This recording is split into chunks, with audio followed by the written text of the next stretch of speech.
All right, let's talk about the Page of Swords. So the Page of Swords is someone who is youthful and enthusiastic, someone who has a sharp wit and is very intelligent.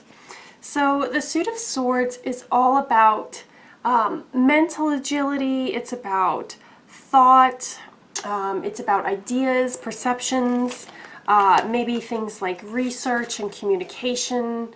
The page can also be about being a writer or a speaker. The page has a lot of energy of youthfulness and being excited and being young and being idealistic. So the qualities of this person is someone who spends a lot of time in their head.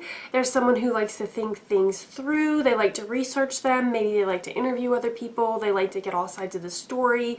They love to turn things over in their mind. They love probably statistics and reading articles about how this person thought that way and that person thought that way and then they came up with this and then statistically it's like that, right? So they're very much into facts, figures, things that are trackable, things that are in the concrete realm and make sense. They're not very much into airy-fairy ideas or how someone feels and using that as a reason to do something. They're much more into the cold hard facts. This is why, this is what the research says, these are the statistics, so therefore we're going to do this. So they're very logical, they think things through, they like to see logical steps for everything. This person is very much into, okay, well, here's the spreadsheet, here's the list of bullet points for the thing that we're going to do, here's why statistically this was what the outcome of that was, so therefore we're going to do that. I mean, they're very much using their logic to make decisions and to move forth, all right? So the good thing about the Page of Wands is that they are very inquisitive. They like to ask questions. They're interested in other people's perceptions. So I think that's a strength of theirs.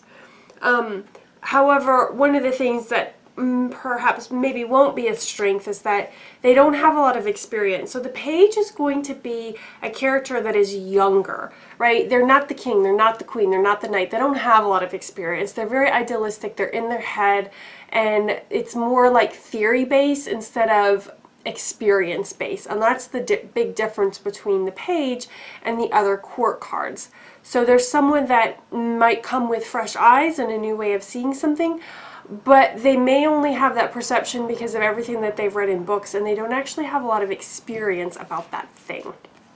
This actually reminds me of someone that I work with. So I love herbs, and I'm always like, you know, making my herbal teas and all that stuff. And this person that I work with is like, that's ridiculous. They don't have any medicinal properties. Like, you need to show me the statistics of that. And I was like, oh Lord. I was like, let's not even finish this conversation. Like, I have no energy for that. Like, I intuitively feel like they work. So therefore, I'm like sticking with the tea. And he's like, no, like just because you intuitively think they work doesn't mean they do.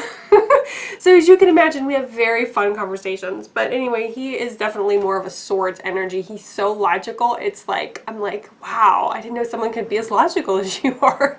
But anyway, so it's that sort of person, all right? So a swords type of character isn't going to be swayed by emotion and feelings and my intuition told me such and such, right? That is not going to fly with that person.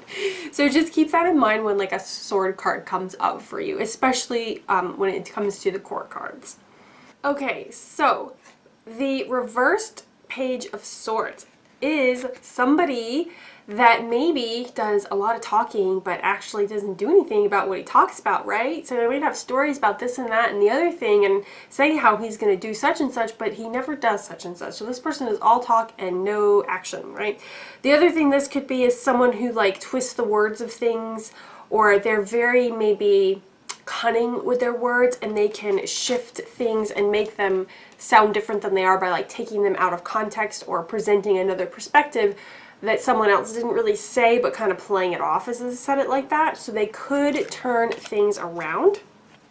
A reverse Page of Sword might be someone who is maybe a little argumentative. They like to have like debates. I had a friend like this once. Oh man, he loved to debate everything and it drove me crazy. I was like, we can't do this anymore.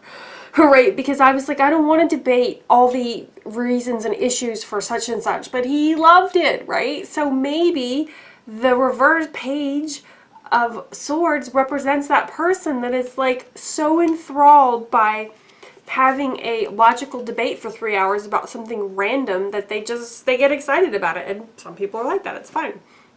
The other thing this card can mean is you have like, okay, so upright, this card's like about thoughts, ideas, and expressing those ideas and being enthusiastic about them. This person would be like afraid to express their thoughts or their desires or like their perception or how they think about something. So they may keep it to themselves about their true thoughts about a subject and not share it, right? They might keep it hidden.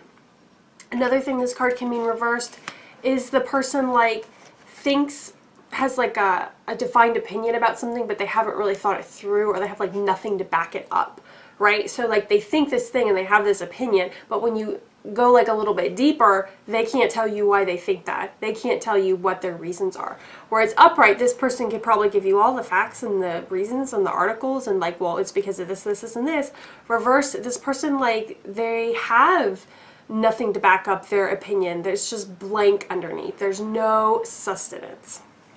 Okay, so just in general, if the Page of Wands is representing a stage in life, it's going to be an earlier stage. So it's maybe someone who's just finished college, or they've just finished a degree, or they just finished researching something, or they have a lot of knowledge about something that they've just learned about, but they're still in like the beginning stages. So the Knight is going to be the action stages. The Queen is going to be, you know, refined her skill stage, and then the King is going to be mastery and teaching it to others, if we're going to relate the court cards to stages. Okay? All right, let's go on to the Knight.